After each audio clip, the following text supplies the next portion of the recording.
অন্তর্বর্তী সরকারের সবচেয়ে বড় অর্জন জুলাই সনদ, যার ভিত্তিতে গণভোটে বিপুল সংখ্যাগরিষ্ঠতায় তা বাস্তবায়নের সিদ্ধান্ত দিয়েছে দেশের মানুষ।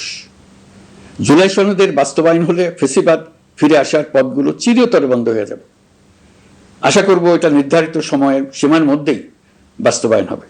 ফ্যাসিস্ট সরকারের 16 বছরের নিপীড়ন ও জুলাইয়ের রক্তাক্ত স্মৃতি এখনো আমাদের মাঝে তাজা হয়ে আছে।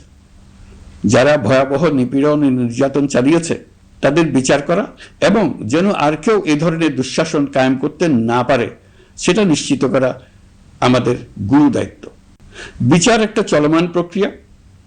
একাধিক ট্রাইব্যুনাল বর্তমানে সক্রিয়ভাবে কাজ করছে। ইতিমধ্যে একাধিক মামলার রায় ঘোষণা হয়েছে। আন্তর্জাতিক অপরাধ ট্রাইব্যুনালে ফেসিবাদের সময় দেশে যে গুমের সংস্কৃতি গড়ে উঠেছিল সেই ভয়াবহ মানবাধিকার লঙ্ঘনের বিচারও শুরু হয়েছে। বেশ কিছু মামলার বিচারিক কার্যক্রম এখন শেষের পথে। আমরা আশা করছি আগামী দিনগুলোতেও বিচারিক প্রক্রিয়া অত্যন্ত নিরপেক্ষ ও স্বচ্ছতার সঙ্গে এগিয়ে যাবে। প্রিয় দেশবাসী, অন্তর্বর্তী সরকারের সবচেয়ে বড় অর্জন জুলাই সনদ, যার ভিত্তিতে গণভোটে বিপুল সংখ্যাগরিষ্ঠতায় তা বাস্তবায়নের সিদ্ধান্ত দিয়েছে দেশের মানুষ।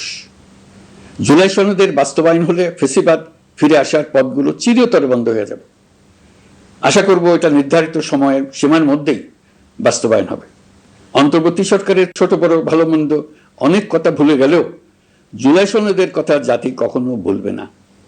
এই সনদ রচনা এবং গণভোটে পাশ করানোর জন্য আমি সকল রাজনৈতিক দল, সামাজিক সংগঠন, অধিকার রক্ষা প্রতিষ্ঠান যারা অক্লান্ত পরিশ্রম করেছে তাদের সবাইকে আজ অভিনন্দন জানাচ্ছি। এই নির্বাচনে প্রথমবারের মতো প্রবাসীদের ভোট দেওয়ার সুযোগ সৃষ্টি করা হয়েছে।